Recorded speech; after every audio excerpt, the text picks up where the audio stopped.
Catalysis, past paper questions. Question 1. Table 2 shows a comparison of relative amounts of pollutants produced when shale gas, fuel oil, and coal are burned to produce the same amount of energy. ये table दिया हुआ है, इन्होंने air pollutants बताए कौन कौन से produce होते हैं. Carbon dioxide, carbon monoxide, oxides of nitrogen and oxides of sulphur and particulates. ठीक है, these are the different types of air pollutants जो प्रोड्यूस होते हैं और उनकी quantities as far as burning of shale gas, fuel oil या coal is concern. ठीक है. Explain which of these three fuels is the largest contributor to acid rain. तो acid rain में जो हमारा रिएक्टेंट होता है जिसकी वजह से एसिड रेन होती है वो होता है SO2. तो largest contribution for SO2 is by coal. तो फ्यूल क्या हो जाएगा यहाँ पे हमारा? कोल हो जाएगा. ठीक है, fuel is coal. Explain which of these three fuels. Since coal produces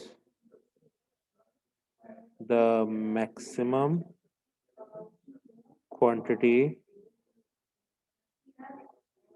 of SO2 as the air pollutant. ठीक है, अगर और फर्दर एक्सप्लेन करना लिख दो. And SO2 is the reactant in acid rain formation. ये आपने फर्दर एक्सप्लेन कर दिया कि आपने SO2 को टारगेट क्यों किया था. अच्छा, टेक्निकली NO2 जो है वो आपका कैटलिस्ट है इन एसिड रेन फॉर्मेशन. ठीक है ना. तो NO2 जो है उसकी क्वांटिटी भी हम लोग इसमें इंक्लूड कर सकते हैं, बट क्योंकि SO2 रिएक्टेंट है इसलिए हमने SO2 पे फोकस किया है. दूसरा तरीका इसको लिखने का है कि largest combined quantity of NO2 and SO2. उसमें भी SO2 की क्वांटिटी सबसे ज्यादा है और NO2 सब जो है बहुत थोड़ा थोड़ा सा प्रोड्यूस करते हैं, इसलिए इनकी कंबाइंड क्वांटिटी भी ज्यादा होगी. तो आप combined quantity of NO2 and SO2 का भी जिक्र कर सकते हो, या अगर आप सिर्फ SO2 का जिक्र करो दैट इज गुड इनफ. इसके बाद क्या पूछा है? Suggest a reason why fuel oil and coal produce more NO2 than shale gas. अच्छा, सबसे पहले NO2 जो प्रोड्यूस होता है वो होता है on reaction of nitrogen with oxygen in the atmosphere. और nitrogen does not react at lower temperature, it reacts at higher temperature. तो इससे क्या पता चल रहा है? इससे ये पता चल रहा है कि फ्यूल ऑयल और कोल जो है they produce more energy when burned. ठीक है, जिसकी वजह से टेम्परेचर बढ़ जाता है और टेम्परेचर बढ़ने की वजह से more quantity of NO2 is produced in comparison to shale gas, जो कि compared to fuel oil और coal lesser exothermically burn करता है, और जो temperature rise है वो compared to fuel oil और coal relatively कम है. तो क्या लिखेंगे यहाँ पे? As the burning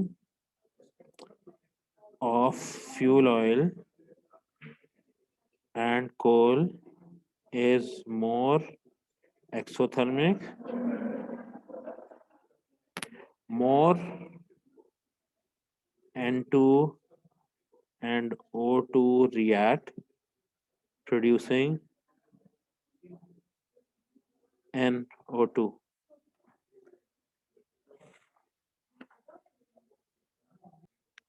State one environmental consequence of raised levels of CO and CO2. CO जो है it combines या binds to hemoglobin and prevents the uptake of oxygen. ये हो गया आपका कार्बन मोनोऑक्साइड. कार्बन डाइऑक्साइड के बारे में क्या लिखेंगे? It contributes to global warming as it is a greenhouse gas.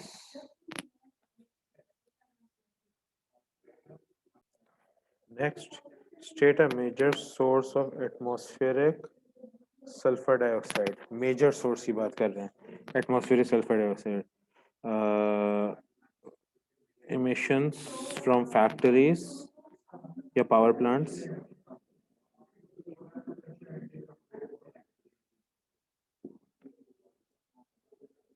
और कार एग्जॉस्ट, क्योंकि सल्फर जो है वो कंटेमिनेंट इन पेट्रोल मौजूद होता है, तो जब पेट्रोल बर्न करता है तो सल्फर भी बर्न करता है in the presence of oxygen और वो SO2 में कन्वर्ट होता है।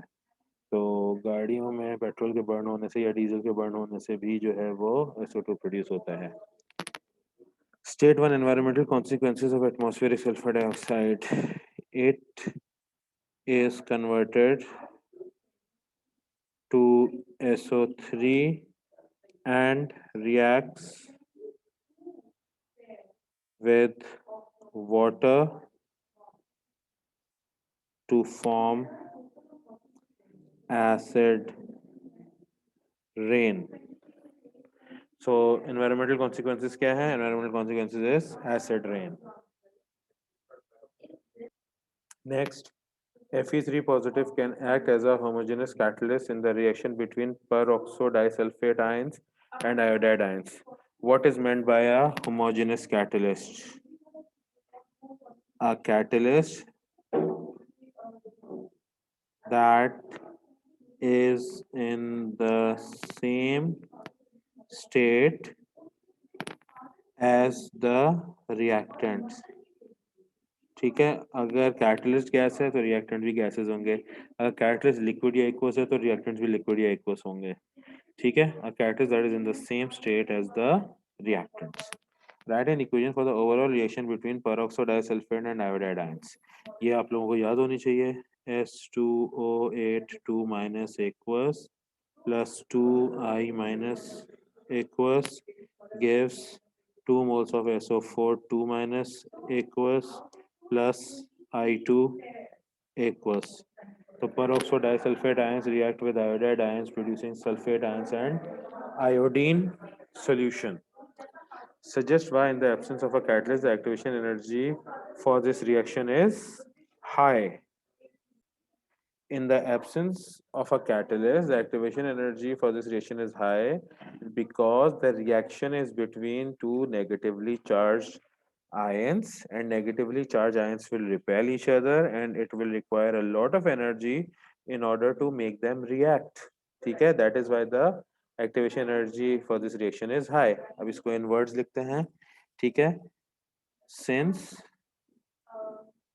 both the reactants are negatively charged,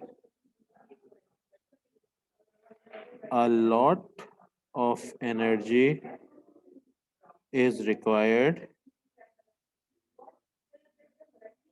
for them to collide and react with each other.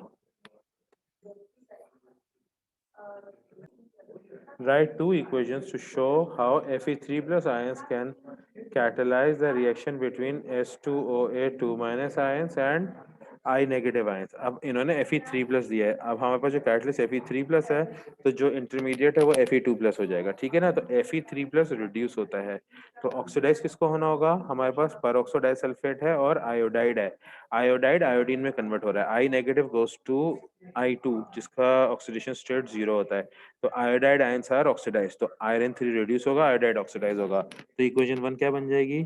2 moles of Fe3 positive aqueous reacts with 2 moles of I negative aqueous producing 2 moles of Fe2 positive aqueous and I2 aqueous। ये आपका oxidation of iodide ions हो गया और Fe3 plus Fe2 plus में convert हो गया। Equation 2 में Fe2 plus react करेगा with peroxodisulfate ion S2O8 2 minus ions और S2O8 2 minus कन्वर्ट हो जाएंगे into SO4 2 minus और Fe2 प्लस जो है वापस रिजनरेट हो जाएगा as Fe3 plus ions.